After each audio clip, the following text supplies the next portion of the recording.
Nós vamos ler a palavra do Senhor Jesus, do Senhor Deus, no livro do profeta Joel, capítulo 2, no versículo 12 e 13. Amém? Ainda assim, agora mesmo, diz o Senhor, convertei-vos a mim de todo o vosso coração, e isso com jejuns, e com choro, e com pranto, e rasgai o vosso coração, e não os vossos vestidos, e convertei-vos ao Senhor, vosso Deus, porque Ele é misericordioso e compassivo, e tardio em irar-se, e grande em beneficência, e se arrepende do mal. Amém. Eu vou ler novamente os versículos 12 e 13, para nós gravarmos. Ainda assim, agora mesmo diz o Senhor, convertei-vos a mim, de todo o vosso coração, e isso com jejuns, e com choro, e com pranto, e rasgai o vosso coração, e não os vossos vestidos, e convertei-vos ao Senhor, vosso Deus, porque Ele é misericordioso e compassivo, e tardio em irar-se, e grande em beneficência, e se arrepende do mal. Glória a Deus. Amém. Qual é o contexto, então, que o profeta Joel estava aqui? Na época do profeta Joel aconteceu uma praga, meus irmãos. Se você começar a ler a Bíblia, o capítulo 1 de Joel, vai estar escrito aqui que aconteceu uma praga de gafanhotos, lá no povo de Israel. E essa praga de gafanhotos foi tão forte, vamos dizer assim, que aconteceu que perderam todas as plantas, os animais também estavam passivos de passar fome ali por causa disso, e o povo não tinha o que comer, não tinha o que beber, não tinha o que fazer. Segundo a Bíblia, aqui no profeta Joel, está dizendo aqui que não tinha vinho, não tinha nada, nem semente brotava. Então aconteceu um desastre na época do profeta Joel. Então, na época lá do profeta Joel aconteceu isso, e hoje está acontecendo algo parecido conosco. Não assim que nós perdemos tudo o que temos, não, mas que nós estamos aí sofrendo com essa pandemia, sofrendo com essa doença que o mundo está assolando. E não só essa doença, mas tudo que envolve essa doença, também nós padecemos. Como assim padecemos? Alguém pode ter perdido o emprego, alguém pode ter perdido dinheiro, alguém pode estar passando fome, alguém pode estar passando necessidade nesse momento. E aqui no profeta Joel estava quase a mesma coisa. Eu até arrisco dizer que era até pior na época do profeta Joel. Por quê? Porque a dependência daquele povo lá de Israel, na época, era só pela agropecuária. Eles não tinham empresas que nem nós temos hoje. Não tinha prefeitura, governo que dava ajuda emergencial, não tinha nada disso. E lá na época do profeta Joel aconteceu uma praga que acabou com tudo. E na época que acabou com tudo, o povo de Deus padeceu necessidade. E muita necessidade. Só que aí se levantou o homem de Deus, Joel. E ele começou a dizer para o povo, Israel, filho de Deus, se arrependa. Se arrependa de todos os seus pecados. Porque todos nós sabemos que o povo de Israel ele era muito pecador, não é mesmo? Ele pecava, depois se arrependia. Pecava, depois se arrependia. O próprio livro de Juízes diz muito isso, que acontecia algo e aí Deus levantava juiz para fazer o povo se arrepender e voltar. Aí depois acontecia outra coisa e outro juiz se levantava para fazer esse povo voltar. E assim foi acontecendo sucessivamente, até que um dia Samuel estava lá como juiz e profeta, Deus falou com ele, olha, você vai ter que ungir um rei para mim, porque o povo clama. E aí foi ungido Saul, e depois foi ungido Davi, e assim por diante. E aqui nos dias atuais, nós passamos, entre aspas, praticamente as mesmas coisas. Por quê? Porque nós sabemos, a Bíblia diz que nós somos pecadores. Nós pecamos todos os dias, não tem como a gente falar que não peca. Peca sim. A Bíblia diz que se nós dissermos que não temos pecado, fazemos de Deus um mentiroso. Fazemos de Deus um mentiroso. Então, se nós pecamos todos os dias, necessitamos de arrependimento todos os dias. Não é verdade? Porque se nós pecamos, nós temos que Ódio, não um ódio assim, mas se arrepender dos nossos pecados, porque se nós pecamos, né, temos que chegar a Deus, e se nós queremos nos achegar a Deus, nós não temos que ter pecado, porque com pecado ninguém agrada a Deus, apenas com fé a gente agrada a Deus, apenas com fé. Sem fé é impossível agradar a Deus, sem fé é impossível. Então o profeta Joel nos ensina isso ainda hoje, no capítulo 2 aqui, no versículo 13. Convertei-vos ao Senhor, o vosso Deus. Por quê? Ele elenca aqui uma série de fatores. Por que nós devemos nos arrepender? Por quê? Apesar das circunstâncias, apesar de tudo que acontece conosco, apesar da ansiedade, apesar do nervoso, porque creio eu que muita gente está nervoso nesses dias. Não é verdade? Muita gente está ansioso. Muita gente está perdendo dinheiro, perdendo emprego, perdendo arroz nas despensas. Mas ainda assim Deus fala, isso é um chamado para você se arrepender. Para você se arrepender. O próprio Jesus disse, haveria pestes, haveria fome, haveria guerra, rumores de guerras. Ia padecer, o mundo ia padecer. E isso acontece desde que Jesus morreu e ressuscitou. Nós estamos vivendo os últimos dias, meus irmãos. Por isso que desde lá, antes do Novo Testamento, os profetas clamavam por arrependimento do povo. E depois que Jesus ressuscitou, os discípulos também falavam, se arrependa dos teus pecados, creia em Jesus e será salvo tu e a tua casa. Então, por causa disso, por todas as coisas que acontecem, e não só o nosso pecado, nós devemos nos arrepender e nos voltar para Deus. Nos arrepender e voltar para Deus. Deus sempre está de braços abertos. Ele nunca esqueceu de nós. Ele nunca virou as costas para nós. É sempre nós que viramos as costas. É sempre nós que fugimos da presença. É sempre nós e nós. Ao ponto de o rei Davi escrever um salmo e falar assim, Deus, não se afasta de mim, porque eu sou muito pecador, eu peco demais. Olha a situação que o salmista estava. Davi, o rei, o homem que era segundo o coração de Deus, pecou que deu medo, vamos dizer assim, né? Pecou que deu medo, fez e desfez, matou muita gente, adulterou, todo mundo sabe a história, só que a Bíblia diz que no fim das contas ele era o homem segundo o coração de Deus. Por quê? Porque ele tinha arrependimento no teu coração, ele tinha arrependimento dentro da sua alma, ele tinha arrependimento no seu viver, ao ponto de ele se tirar a roupa, colocar um pano de saco, se cobrir com cinza, de se jogar no chão e falar, eu não sou nada. E o povo vendo aquilo, sendo o rei. O povo vendo aquilo. O rei Davi é um exemplo para nós de arrependimento. Por isso Deus ainda nos convida hoje, mesmo com toda a situação, a nos arrepender, porque Ele está às portas. Ele está às portas. Jesus disse que ninguém sabe o dia e nem a hora que Ele vai voltar. Ninguém sabe. Nem o próprio Jesus, carne, sabia. Mas Ele disse que Deus sabia. Ele disse que Deus sabe. E a qualquer momento, num estralar de dedos, num piscar de olhos, nós não estamos mais aqui. E o mundo se acaba. E nós estamos com Deus. Aqueles que creem em Jesus como Filho de Deus, como aquele que ressuscitou dos mortos e que um dia vai voltar, esses vão se sentar à direita de Deus, junto com Cristo, junto com Ele, para sempre. E aí esse sempre, eu sempre gosto de imaginar também, né? Olha só, sempre, o que significa sempre, eternidade? Nós não temos essa noção do que é eternidade. Nós podemos dizer, é sempre, mas como que é isso? Passa 1 milhão de anos, passa 2 milhões, passa 1 bilhão de anos, 1 trilhão de anos, como é que vai ser? Vamos estar lá conhecendo a Deus. E aqueles que não estiverem lá? E aqueles que não forem filhos de Deus? E aqueles que não creem em Jesus como seu único e suficiente Salvador? Aonde estarão? Aonde estarão? Na eternidade também, mas em outra situação. Em outra situação. O qual eu não quero estar e eu acho que ninguém daqui quer estar. Que a Bíblia dá uma pincelada por cima do que vai ser. Mas você em casa também, queira não estar no dia que Jesus chamar a tua vida para te dar juízo.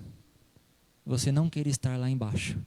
porque lá vai ser choro, ranger de dentes para toda a eternidade. Mas no céu vai ser alegria, não vai existir mais dor, não vai existir mais pranto, porque todas as coisas são passadas. Nada vai nos afligir mais. Se hoje nós temos dores no nosso corpo que não sara, nós não vamos sentir mais dores.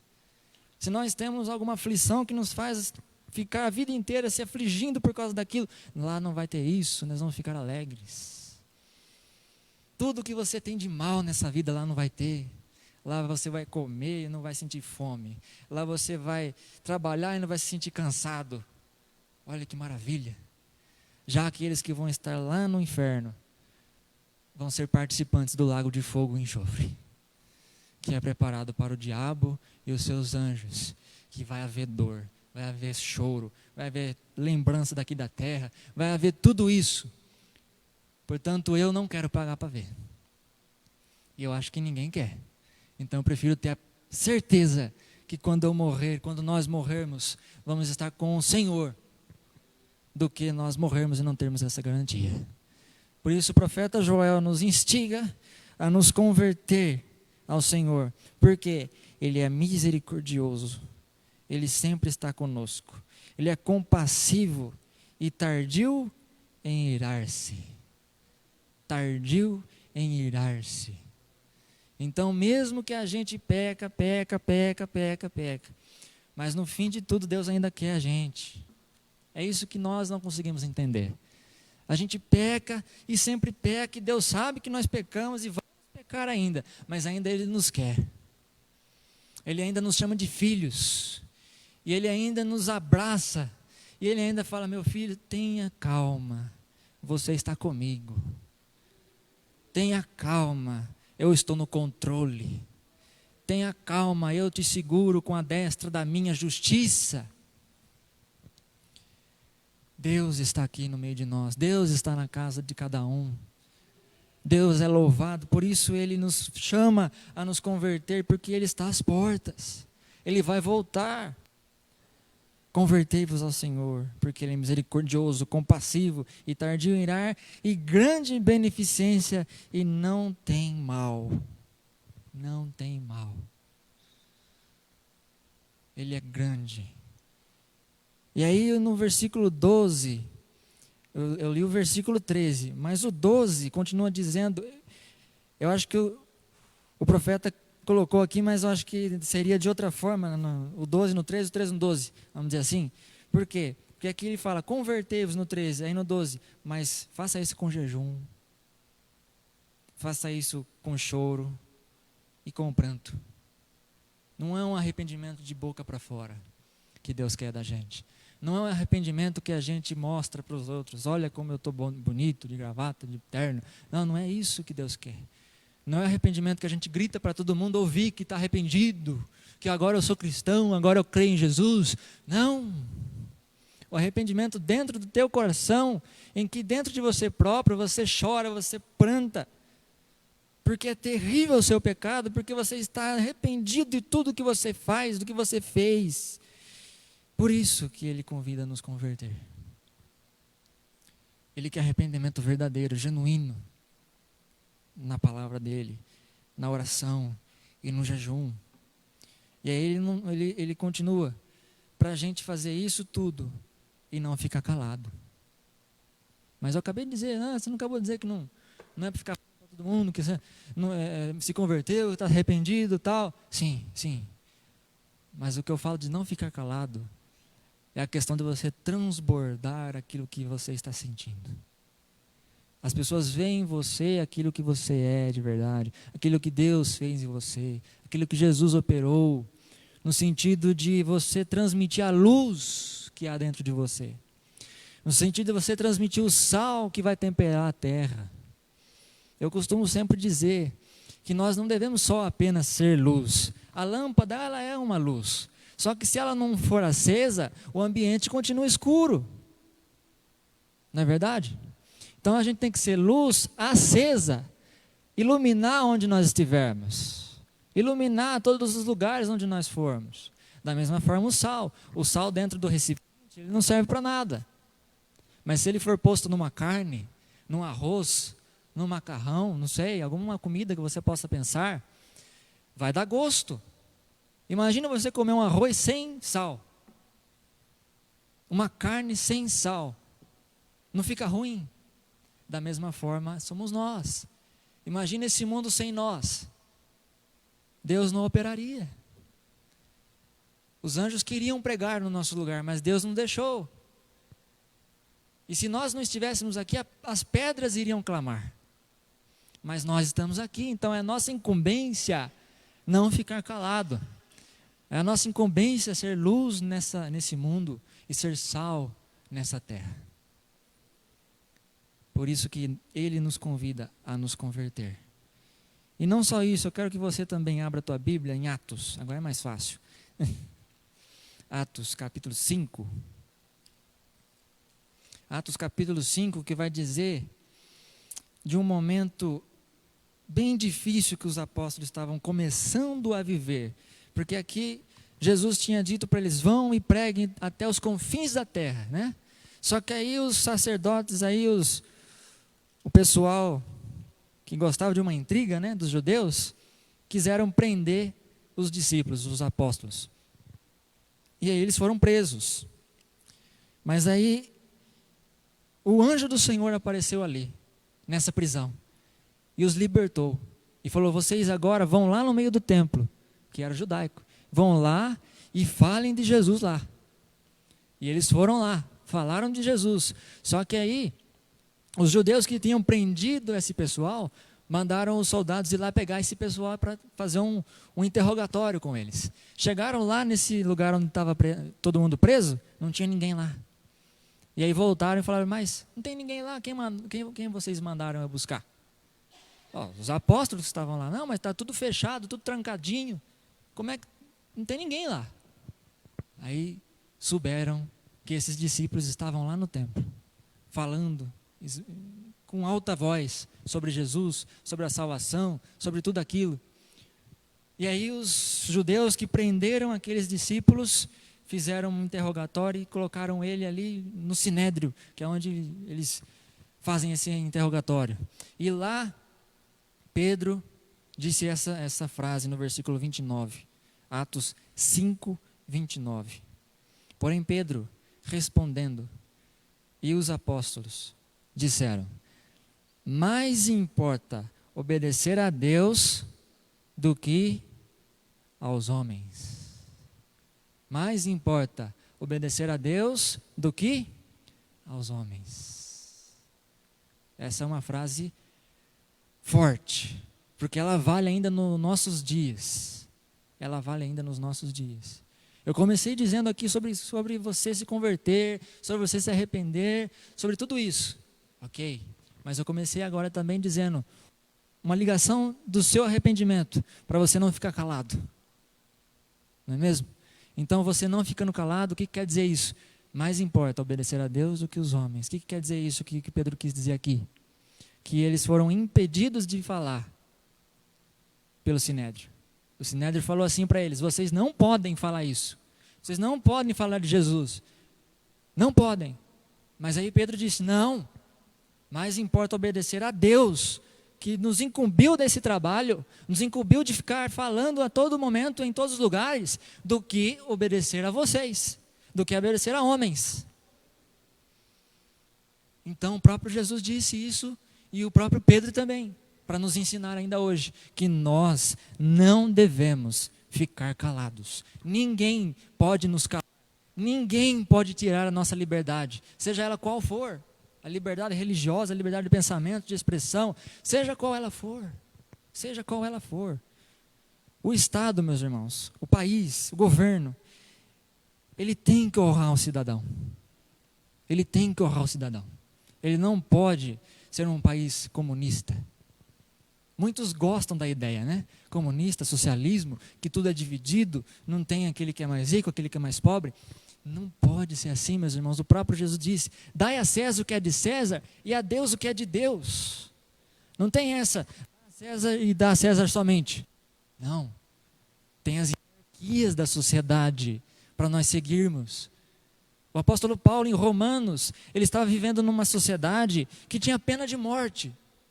E ele falou: eu tenho que obedecer o Estado por causa dessa pena de morte. Sim, mas a partir do momento que esse Estado, esse governo, esse sinédrio aqui que estava contra Pedro e os apóstolos, a partir desse momento que eles falaram: você não pode cultuar a Deus, você não pode falar de Jesus, aí você tem que se rebelar. Porque o Jesus, ele falou: você tem que sair por aí, ir por todo mundo e pregar o evangelho a toda criatura. É ordem do Senhor Jesus. Quando vos ajunteis, cantais salmos, escutai da palavra. Isso é mandamento, é ordem do Senhor Jesus, ordem dos apóstolos. Nós devemos seguir porque é a palavra do Senhor. Nós não devemos ficar quietinhos por causa que o Estado falou que não pode ter culto. Mas nós arrumamos um jeito de ter culto. Nós filmamos o culto e transmitimos, e aqui estamos todos nós participando desse culto, aqueles que estão em casa participando do culto em casa, mas nós estamos cultuando a Deus. Nós não podemos parar de cultuar a Deus, não podemos parar de falar do amor de Deus a todos, porque essa é a nossa tarefa, é a nossa tarefa. Não estou dizendo para nós sermos contra o Estado, contra o governo, contra quem quer que seja, não. Naquela palavra em que nós escrevemos no Facebook, no WhatsApp, que era para o retorno do nosso culto, o primeiro item estava escrito assim: nós respeitamos e obedecemos a todas as ordens e decretos municipais, estaduais e governamentais. Todas.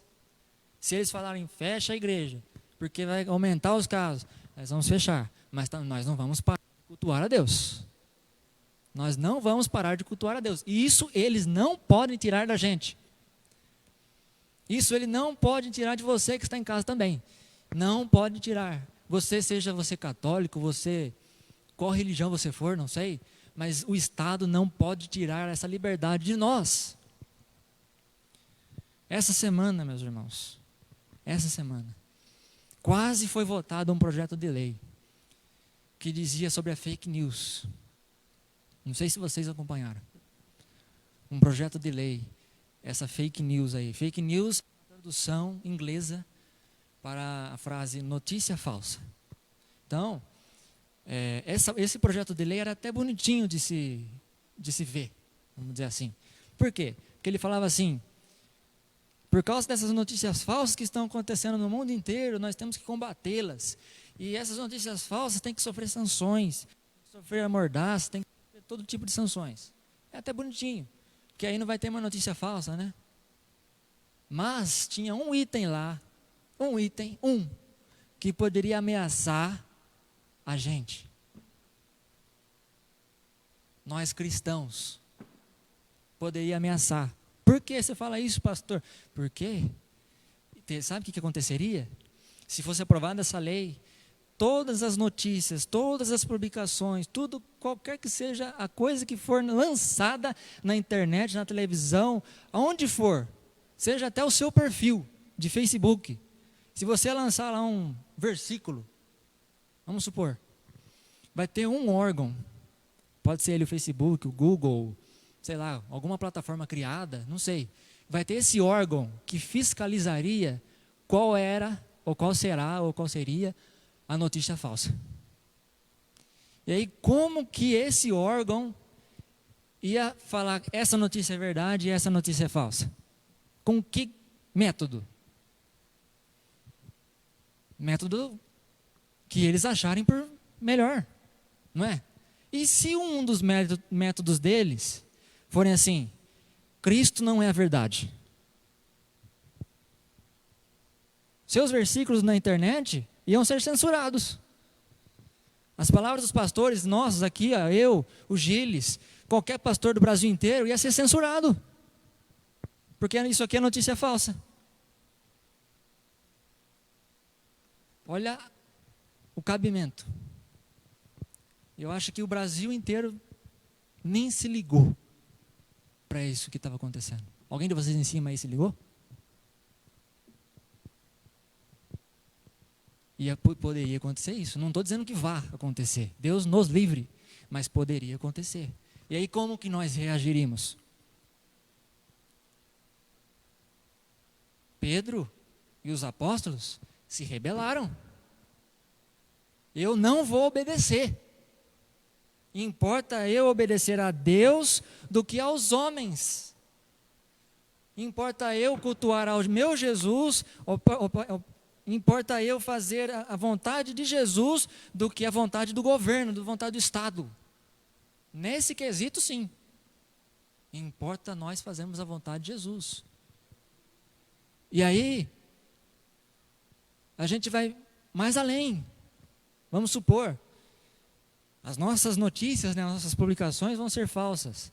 Mas aí, uma manifestação lá na rua, não sei que avenida, tem algum pessoal lá enfiando o crucifixo no ânus, é normal. Não pode ser preso. Quem vai garantir para a gente que isso é verdade ou mentira ou é fake news? Não é. Aí numa passeata lá, uma travesti, sendo pregada numa cruz lá com tudo de fora. Eles podem se expressar dessa forma. Nós não podemos nos expressar com o nome de Jesus na nossa testa. É incrível o que esses comunistas, esses governos, essas novas mundiais, sei lá o que seja, estão fazendo conosco. É muito incrível. Por isso que eu queria que todos vissem isso. Porque nós não podemos nos calar.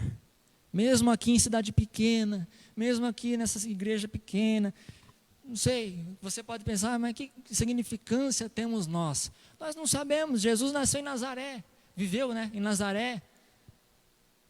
Que o começo de João fala lá, o Natanael, pode vir alguma coisa boa lá de Nazaré? Pequena, um povoado pequeno, não tem nem significância. Uai, pode vir alguma coisa boa de Itaju? Pode. Essa filmagem aí pode ir no Japão, não estou sabendo, mas pode ir. Mas nós não temos que ficar calados, nós não podemos. Temos que obedecer a Deus e não os homens. Se Deus falou, você tem que ir pregar, você tem que me cultuar, então vamos fazer isso. Vamos fazer isso. Mas às vezes então esse Estado não se importa, ele não faz esse papel que nós devemos ter essa liberdade. Muitas vezes nós pensamos assim, é o Estado que nos dá liberdade. Não, o Estado não nos dá liberdade. Ele não concede liberdade, não é uma concessão a liberdade. Ela é um direito fundamental. É um direito, ela não é uma concessão. Então o Estado não tem o direito de dizer o que nós podemos ou não fazer. Não tem o direito de dizer você não pode se expressar. Não tem o direito de falar que você não pode cultuar. Pode e deve. Mas em todo caso, obedeçamos às leis de Deus e a dos homens. Assim como está escrito, dai a César o que é de César, dá a Deus o que é de Deus. O que Jesus quis dizer ali? Tem a parte de César que você tem que obedecer, a parte do governo, e a parte de Deus que você tem que obedecer. Então obedeçamos. Mas a partir do momento, é isso que eu quero que você grave, a partir do momento que eles infligirem a lei de Deus, nós não podemos ficar calados. Nós não podemos ficar quietos. Afligindo a lei de Deus, nós não podemos. Por isso que um não se mistura com o outro. Por isso que nós, Igreja Batista, temos essa lei entre nós, vamos dizer assim, que igreja é separada do Estado. Não tem nada a ver uma coisa com a outra. Só que nós obedecemos aqui, obedecemos ali. Vivem em harmonia. Mas a partir do momento que um interferir no outro, não se pode. Não se pode. Glória a Deus. Então, irmãos, tenhamos essa liberdade. Tenhamos esse arrependimento dos nossos pecados, para que nós possamos fluir ao mundo, fluir verdadeiramente a luz que há em nós e o sal que nós temos para temperar esse mundo. Que nós possamos sempre estar no caminho de Jesus, estar no caminho do Senhor, para fazer o que é certo, para fazer o que é da luz da palavra de Deus. E em caso de alguém colocar uma sanção sobre nós, que nós não podemos cultuar, nós não podemos falar, nós temos que abrir a nossa boca e falar: o Deus que nós servimos é maior que o Estado. O Deus que nós servimos é maior que todas as coisas. é maior que o governo, é maior que o mundo, maior que o universo. Esse é o Deus que nós servimos, o qual Ele nos chama de filho. Ele nos chama de filho e nós podemos o chamar de pai. Temos esse livre acesso por meio de Jesus. Temos esse livre acesso por meio da graça de Jesus. Que um dia o véu foi rasgado. Antes, somente o sumo sacerdote podia entrar, uma vez por ano. E olha lá se ele saísse vivo desse lugar. Amarrava-se uma corda na cintura dele, e se alguma coisa acontecesse, ia balançar um sino lá e puxavam ele morto. Puxavam ele morto do Santo dos Santos. Mas hoje nós temos livre acesso. O véu se rasgou. Nós temos acesso no Santo dos Santos. Nós temos acesso a falar com Deus diretamente. Nós não precisamos mais de nenhuma intercessão. Nós não precisamos de mais nada. Ninguém. Apenas nós. Fechamos os nossos olhos. Fechamos os nossos olhos. E falarmos com o Senhor. E Ele está pronto a ouvir a nossa oração. Amém?